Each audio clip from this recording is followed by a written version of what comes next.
There we go. Okay.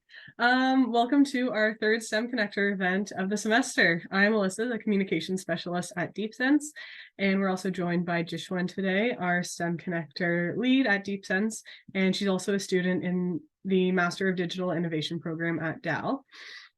So like I said, our panel today is being recorded and will be uploaded to the DeepSense YouTube channel, hopefully later this week. And before we begin, I'd like to acknowledge that we're all coming together virtually, but DeepSense is located in Mi'kma'ki, the traditional territory of the Mi'kmaq people. We'd like to recognize the Indigenous peoples of all the lands that we're on today. We want to ask that everyone take a moment to consider the territory in which they're situated and their own personal responsibility to the process of reconciliation. So today's panel is going to focus on mentorship success stories. We'll talk to our panelists about how mentorship has positively impacted their career trajectory.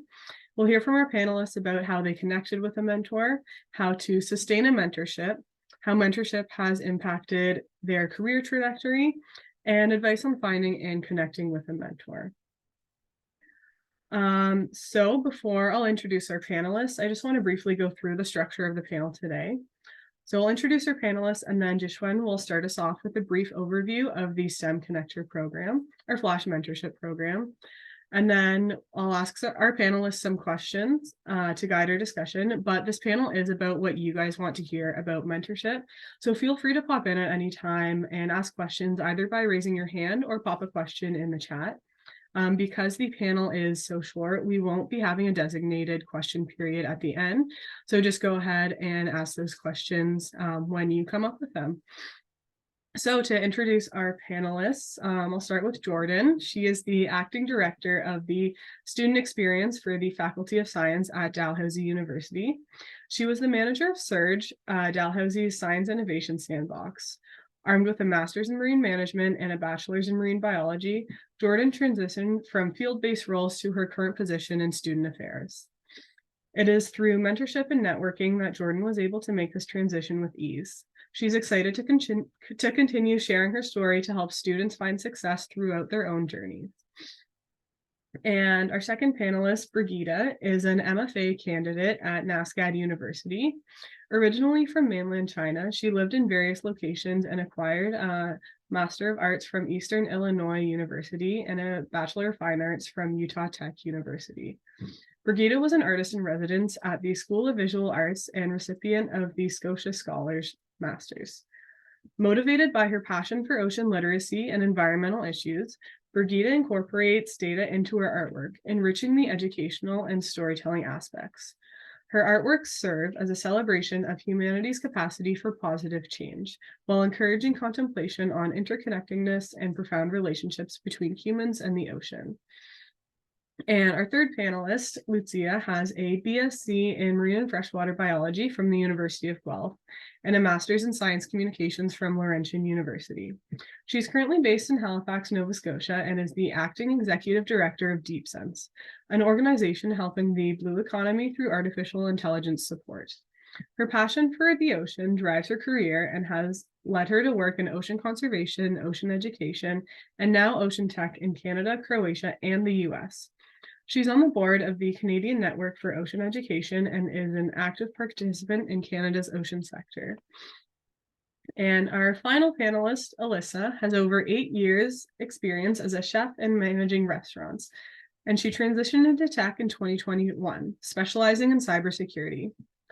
Her internship at DeepSense in 2022 involved securing data for Stella Maris, a seabed testing site for marine instruments located at Cove in Dartmouth. She's now focused on earning global IT security certifications, merging her diverse background to contribute to the dynamic realm of cybersecurity. And now Jishwan is going to give us a brief overview of our STEM Connector program. Great. Let me share my screen.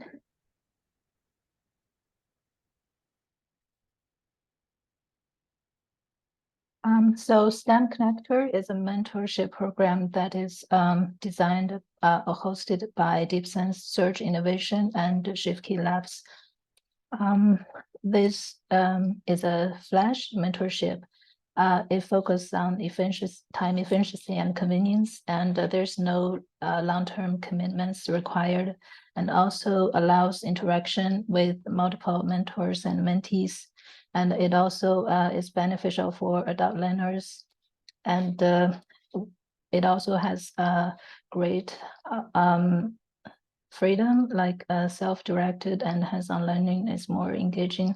It also let us set our own goals, and also it's an immediate application of new knowledge and to the real world problems. So what to expect from this program? We have Sorry, Zhishwen, I think you're sharing the PowerPoint slides. We're not seeing the slides change as you're talking. Really? My screen is changing. So if I would suggest just like exiting out and then just like clicking on the slides on the left-hand side as you can, like just share like the PowerPoint slide, or the PowerPoint app, and we can see along. But yeah, we weren't seeing the slides change as you were going. Okay, I see. I feel like my Zoom is freezed. I might quit this and join again. Okay, we hear you fine.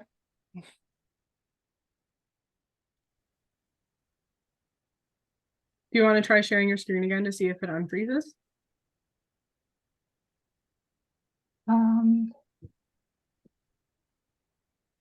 Maybe I'll share it again. Yeah. Can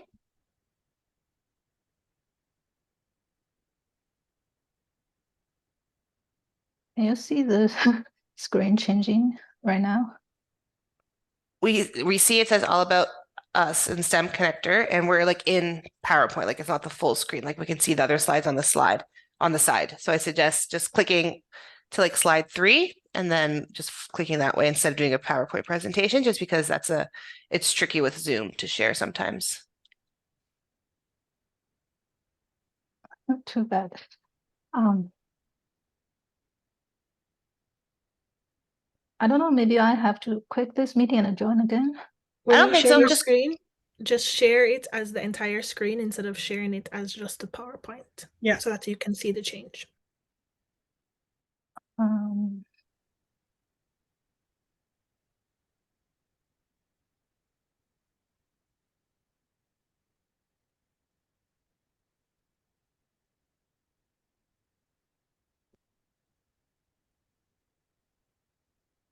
So we can see it in PowerPoint now. So if you just want to click through the slides on the left-hand side of the screen, I think that will work.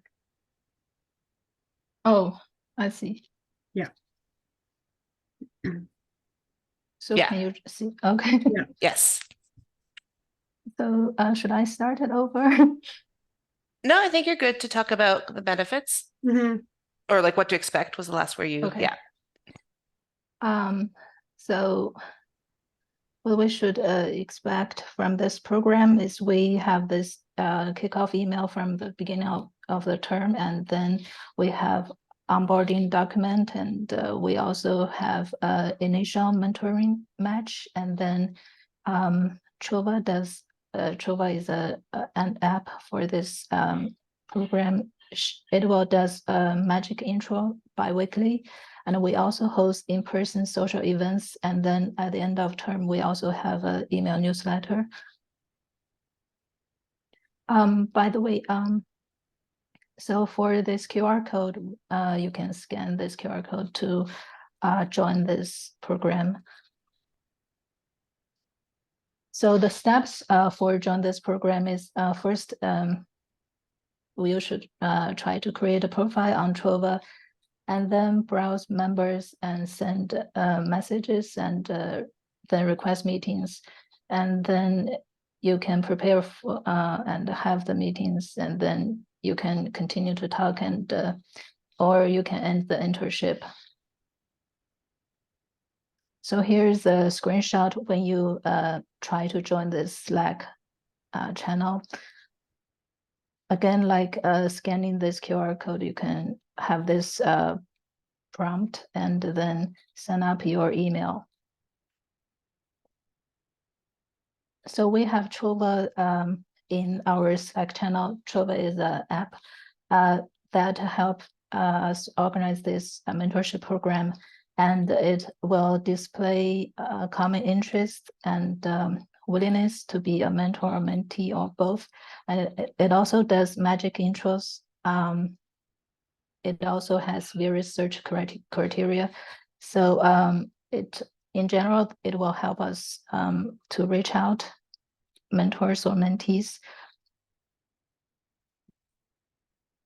So this is the screenshot when you join this Slack channel, and you can see on the left part, you can click here to open the Trova window, and you can browse the members here in the directory. So here's the screenshot when you try to use this app on your phone. And we can also see the same functions here. So by how to use Travel, we can click this link or scan this QR code to learn more about Travel and our Slack channel and mentorship program. So that's the STEM Connector program. And next, Alyssa is about to kick up the panel with her first question. Awesome. Thank you so much, Jishwan. I've shared the link in the chat to join the Slack channel in case you missed the chance to scan that QR code. So to kick off our panel, I've got a question for everyone. So we can kind of take turns going through it. But the question is, can you share a specific example of how mentorship or networking directly contributed to a pivotal decision in your career? Alyssa, do you want to start us off? Sure. I think this question is really how I even started in cybersecurity. Even though I was in school for IT, I ended up connecting with who's now a guy who's now a mentor. After he did a career fair, I had just reached out and I was like, hey, like, I know that you guys are not hiring, but I was looking for an internship and I just wanted to know if you had any ideas. And he was like, give me a day. I'm going to lunch. And I was like, okay. And then he had reached back out and said, here's Jen's information, reach out to her. And I was like, okay, cool. And then he had told me it was DeepSense and I had researched it. And then Jen had emailed and said, oh, I was, looking at your resume a while ago. And I think that was an important step to do, like to network and be able to just kind of reach out to someone and see how they can best help you. Not necessarily really asking for a job, like, oh, give me a job, or I need an internship, can you give me a job? But just kind of like, hey, can you give me some guidance as to how to reach out or who to look to? Yeah, and I think it's really important to not go in with the attitude of finding a job, because that will turn people away overall if that is your only goal. Like if your goal can be expanding your network or growing your career, and that doesn't always necessarily mean through finding a job. And understand that we have like lots of students who are thinking about like graduating or looking for co-ops, and they're kind of where they want to work. But I think unless you're at a career fair that is specifically about people there with jobs and looking for people, but when you're usually talking with someone, kind of really think about how you lead that conversation. So for example, I had a position that had me traveling across Canada and going and meeting I was going to meet lots of different people. And I decided to create my own business cards. This, I guess, was pre when LinkedIn was overly popular, but creating a business card, just like who I am with my contact info, so that when I was meeting these people, because I was working on this job for a year, and I knew that it was a one-year contract, it was a traveling job, and I knew that I need to have kind of expand my network.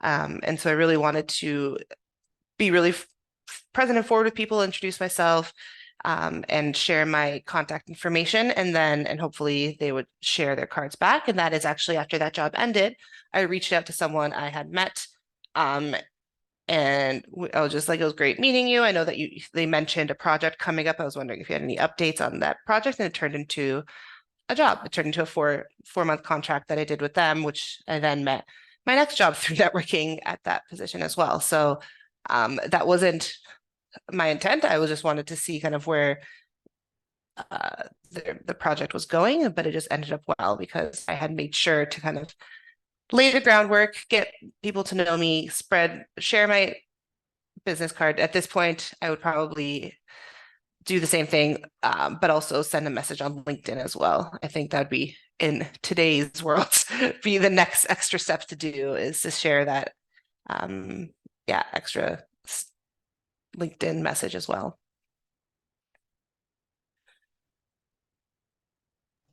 Perfect. I'll kind of piggyback off of what Lucia kind of mentioned there. Growing up, my dad always said it's not what you know, but it's who you know. And so I've always taken that kind of forward in my career development of networking and really just like not going to people with a specific ask other than what do you do? What do you like about your role? Kind of tell me a little bit more. People love to talk about themselves. So if you're ever at a networking event, just ask people who they are, what they do, and you'll fill at least 10 minutes just there. And I will say every job I've gotten since I graduated has been through someone else I've known who's been like, hey, we're looking to hire. Would you be interested? Here's a job. And kind of going through that way. One of my more recent roles, actually, I volunteered at Girl Guides, and the person who was hiring me, his wife was the district commissioner for the Girl Guide unit that I worked in. So it was also another way that connections are just all over the place and can help kind of use as a reference for who you are as well. Agreeing on all of that, sometimes I feel first of all, just being there, you never know what you don't know. And so just inviting yourself as you're present today, being in an event that you think might have some sort of relevant, a lot of the time I get really scared to be am I even relevant to this conversation? What's the expectation? But I feel you really, and I don't know if you would have that timid, that kind of feeling, but for me it's I always have that, but I'm slowly pushing myself and learning oh, you show up, you talk to people. One thing, Lucia is my mentor. What Lucia told me is human beings are human beings. Sometimes people would have a really scary title and think them as a person and talk to them, approach them as a person, and that really, really relieves you when you go to some conference as a student and you see all those people that advance in their career or as a professors or whatsoever. Yeah. Yeah, definitely. Approaching people in networking situations can be intimidating, especially if you're on the student side, or if you're still a student and you're maybe looking for advice from someone or someone that could serve as your mentor. So I kind of want to transition into our next question about finding a mentor and kind of how do you continue to sustain your mentorship relationships once you have found that mentor? I think for me, it's a big thing in terms of identifying exactly what you need in a mentor and the different levels you need. So for me, I would say I probably have 3 or 4 mentors that I'd speak to. One I don't speak to as much, but I still email him and kind of give him updates as to what's going on. One I speak to probably every once a month. We'll have a chat about, what's going on. I haven't spoken to him recently because bigger things are happening, but there's one that I speak to every single day. And I think when you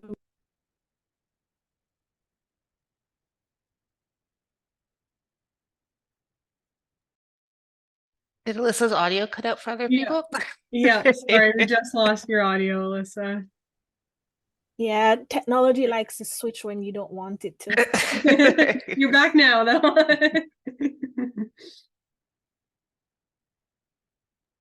But yeah, so I was saying that it's really important to understand in a mentor who you need and what exactly you want from the mentorship. Yeah, I think that's a great point because everyone offers something different, and you might not, maybe you're the mentor you need at the moment is like, I need to figure out my next steps. I need to talk to people in roles that I'm aiming for. And maybe that's your mentor at that time, but then you also have kind of a mentor just like of your overall career, or if maybe you're thinking about going to school or going back to school or whatever courses, that's a different type of person as well. So it's also, yeah, important, like you said, really think about who you're looking for and what you need out of someone that helps whatever goals you're trying to reach, essentially. Yeah, and I'll just add, I think thinking of mentor, I know for me, when I first kind of started my career journey, mentor was such a like scary, formal thing, and I didn't know how to find one. And I think if you take it away from like this formal mentorship perspective and think of it just as like a relationship of someone that you can kind of learn and grow from, that, as like Alyssa and Lucia said, is going to change depending on kind of what you need. So you don't have to stick with one kind of mentor day in and day out. You can kind of like jump around a little bit, connect with certain people like your mentors on wins that you've had recently if you think they'd be excited to hear, or reach out with questions you might have for them. You can ask for their advice of like, I'm going through this at work right now. What would you do? Like, what would be your perspective? Have you experienced this? And use it as like a learning opportunity, and a friend.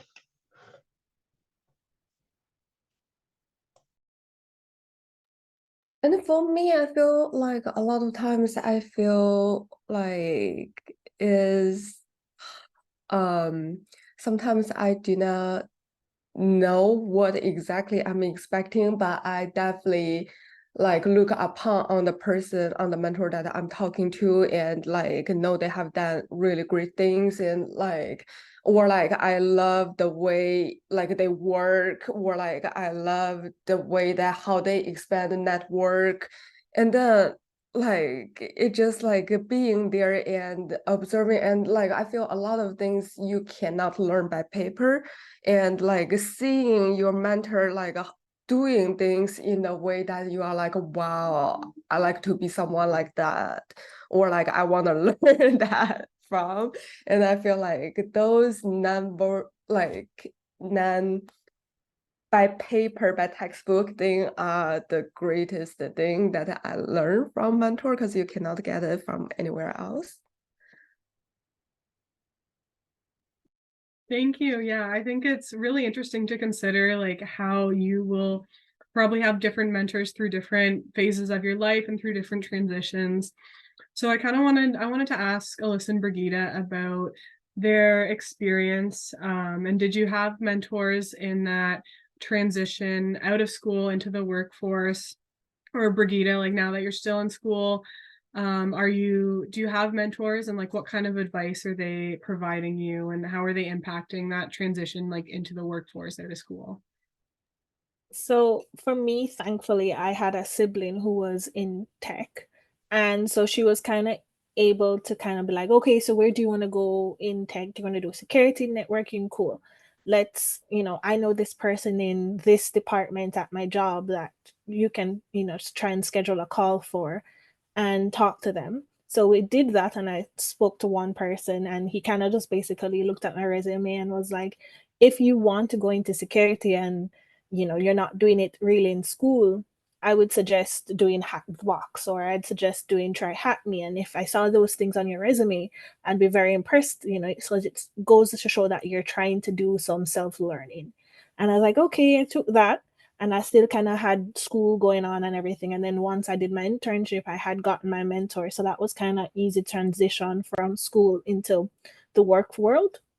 He wasn't really a mentor for security. He was just a mentor who was in the, not department, but in that industry that I needed. And he was able to kind of give that professional advice. And then I had another mentor who was security, who was able to give that security advice, but also those years of experience of advice. And then I got a mentor who I speak to every day now, who was more into security. So he was able to say, oh, I think you should go into this direction, or I should think you should change your resume to more suit security because it looked more software engineer mixed with cybersecurity. And I think for me, it was finding a mentor who was able to do that for me.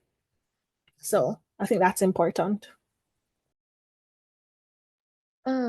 Speak on the most recent experience and like still on my mind is I'm freshly on board of Nocturne, and like the reason that I get on board of director was actually like my very first meeting, like conference went during the summer was with Lucia, and she was on the board of Canaan.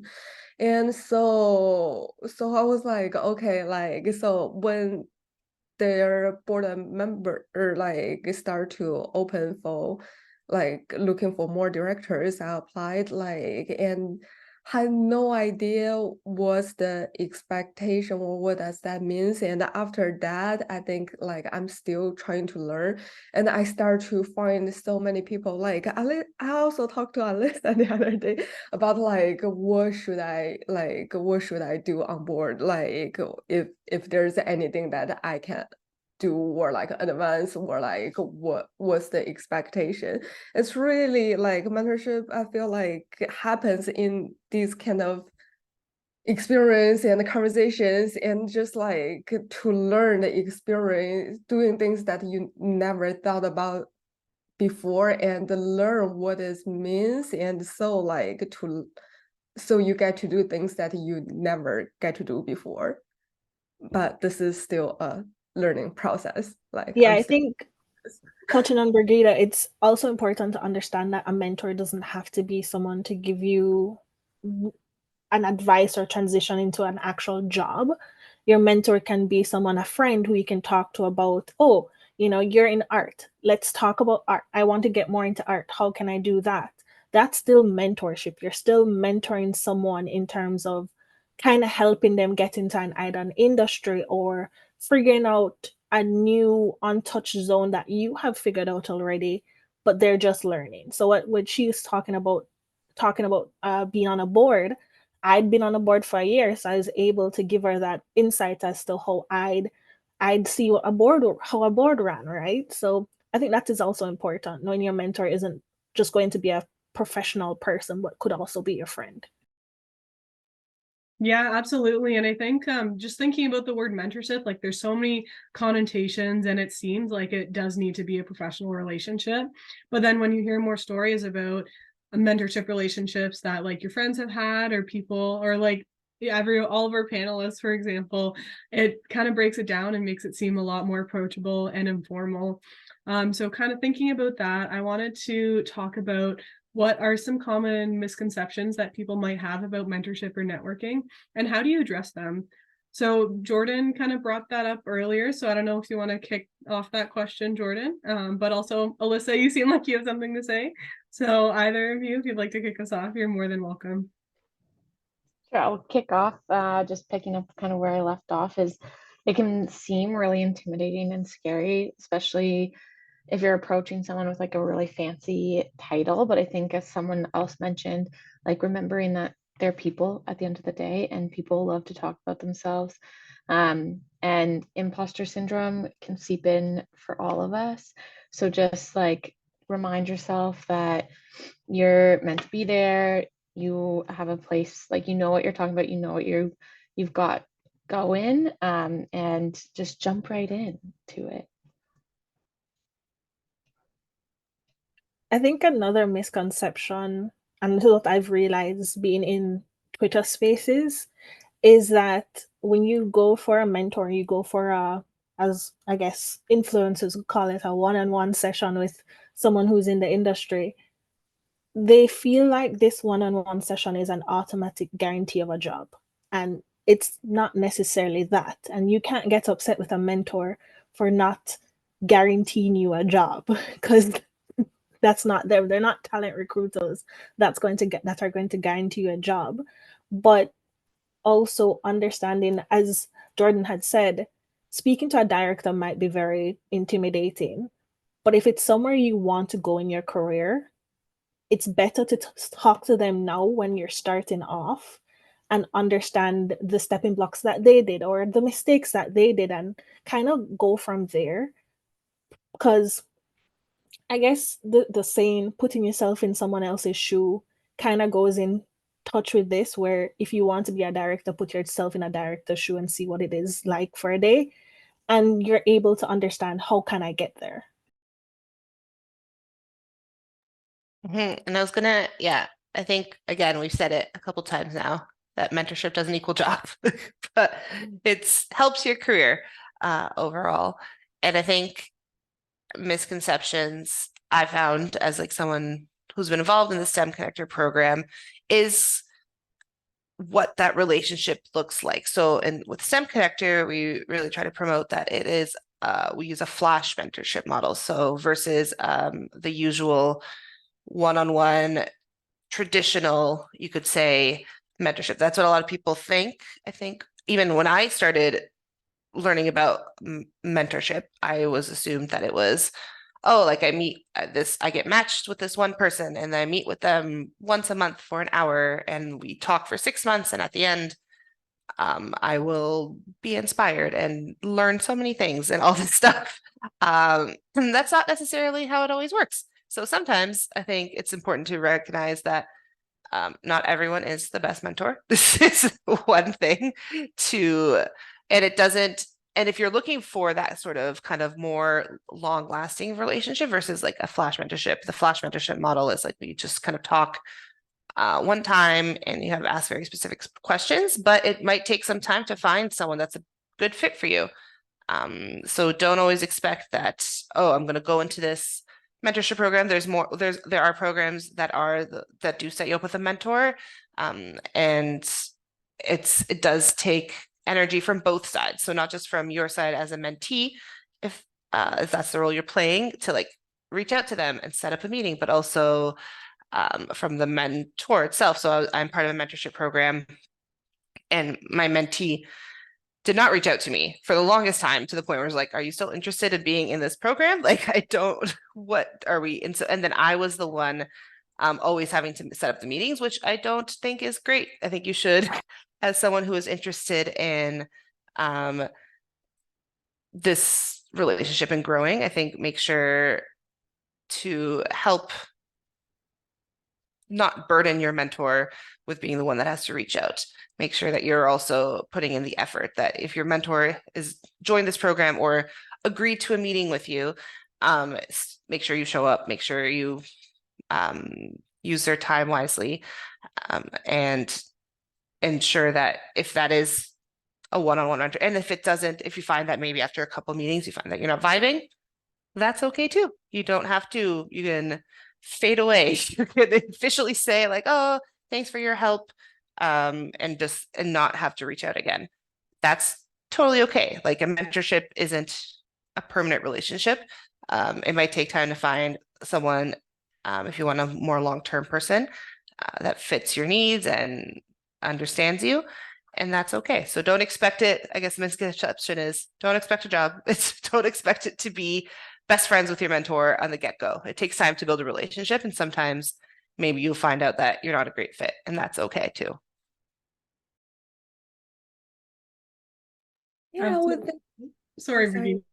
I was also thinking like, what's everybody that's in the meetings like questions? Because I feel like the membership, like yeah, like as student and understand like the job is something huge, but also like as we talk about, like you can ask like the specific industry that you are interested in, like how it's like, or sometimes I just love to talk to people like, how did you make the decision to make you get into the specific area, and what are some major push, or like it just like any kind of like a personal develop like questions that like that person does not need to have the exact same background as you want to go, but just like asking about like how did you get there, or like what mentality that got you there, or like any of the burning questions that seems very personal. Like I think like as human like develop, like life develop and career develop, it just like as continuing growing, like I think everybody would have those questions, and like I love those questions around, especially when you feel like stuck somewhere. And I feel like, you know, that seems almost like universal questions. And yeah, just like don't be stubborn, don't be too hard on yourself. Like send those questions along the way and ask some people that's a little bit further along the way than you. Yeah, absolutely. I think beyond just providing like job advice, it's so interesting to hear how people got onto their career trajectory and kind of what pushed them and how they navigated that thought process of what they wanted to do. So before I ask our final question, I see we have many new audience members, so I just wanted to give them the chance to ask any questions if they wanted to unmute or pop a question in the chat. I know I said there wasn't going to be a formal question period, but we've been chatting a lot, so I just wanted to give the chance to our audience to ask a question if they had anything they had in mind. But if not, we will move on to our final question. Well, we've got a couple final questions, so we'll start with what advice would you give to someone looking to find a mentor in their industry or expand their professional network? And I think we touched on this a bit, but if we can kind of have a few like wrap up final thoughts on this, that would be great. Thank you. I would say you don't know, like kind of Brigitta said, you don't know where a mentor could come from. So don't like go to events. They like go to networking events, go to panels, in-person panels, online panels, reach out to people because you don't know where you could find someone that you maybe are, like I said, vibing with, or that you want to learn more about their career.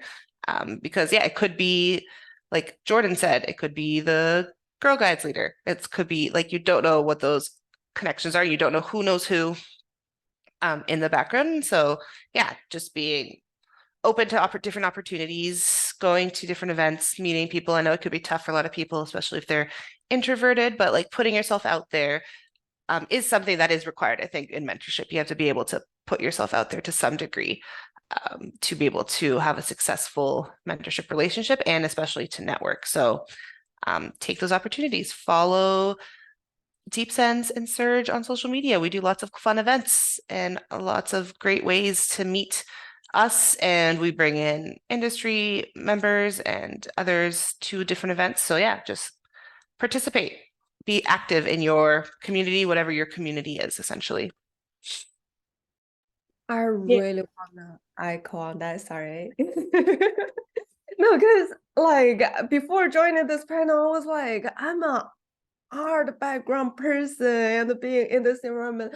But no, seriously, like before past the summer, I was an art student knowing that I want to do research in the ocean and have no connection in the ocean background, like, and now looking at it, like I got glacier ice to do my thesis project, and like the thesis would be the under ocean noise acoustic causing by the iceberg melting. I did not know about this topic until I bumped into oceanographer that like sent me all these papers at like middle of the night, and like, and just like, so it's really like having a vague idea, like knowing this is the top, like this is the thing I want to know about it, and allow yourself to drift. And also I feel like identify, as Lucia said, identify the people you vibe with. Like they are going to be people you are not vibing with, and don't come back be what's wrong with me. Just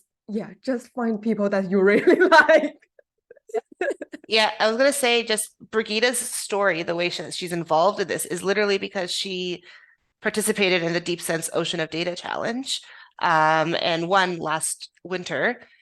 And we were just so blown away with what she came up with that we then hired her on DeepSense. And that's how she was able to kind of grow her networks, just because she found this challenge online, decided to join, and she did not, I assume she didn't expect this is where it was going to lead like all these months later. So yeah, that's a great example of like taking those opportunities and kind of getting involved in your community. Sorry, go ahead, Alyssa. I think the biggest advice is to just press send. You know, you're looking on LinkedIn, you're trying to find someone in that industry, in that company that you want to go into. You have imposter syndrome, more than likely. I had it for multiple of my careers, but pressing send on that message to reach out to be like, hey, let's connect, or hey, I would like to connect, is 10 times easier, and it gets you 10 times further in life, in your career as well, than sitting down and dwelling in your imposter syndrome. Like, thankfully, the mentor that I have now that I speak to every day, without him knowing, he's probably kicked my imposter syndrome earlier in my career for tech than I could ever do in culinary, right? So it just goes to pressing that send button and reaching out to the person that you are probably terrified to reach out to. Yeah, and I'll just add, stay curious, like as you're going through, stay curious about what people are doing, different careers. Don't think that because you went to school for computer science, that's the only jobs you can do. This is a great example of that, going from culinary into kind of like the tech world. Same with Brigitta, going arts and now getting like more into the ocean science. So stay curious, ask questions, and people will respond really well to that and kind of keep you in the front of their mind as things go through. Yeah, may I add something? Yeah, so I joined a mentorship program before, and I didn't know what to ask and like how to communicate with my mentor. But after practice, I feel like we can talk more and connect better. And now I'm in another mentorship program. I feel like I can learn more from my mentor right now. So I guess practice makes perfect. So just do more practicing and talk more and join more. Just try to put yourself out there and try to networking with your mentors. Yeah. Absolutely. I think that's some great advice. And I know I will definitely be taking a lot of that advice to hopefully find some mentors. And I personally am transitioning out of school, but so a lot of that advice is so relevant to everyone here today. So on the behalf of the STEM Connector team, I just want to say thank you all so much for joining us today. And a huge thank you to our amazing panelists for taking time out of their busy schedules to chat with us about their success stories in mentorship and about being on both sides of that mentorship relationship. So thank you again. We're going to wrap this up, and thanks for joining us, everyone. This will be up on YouTube soon, and we'll see you again soon. Yes, thanks everyone. Thank you. Bye, everyone. Thanks. Bye. Bye. Good luck.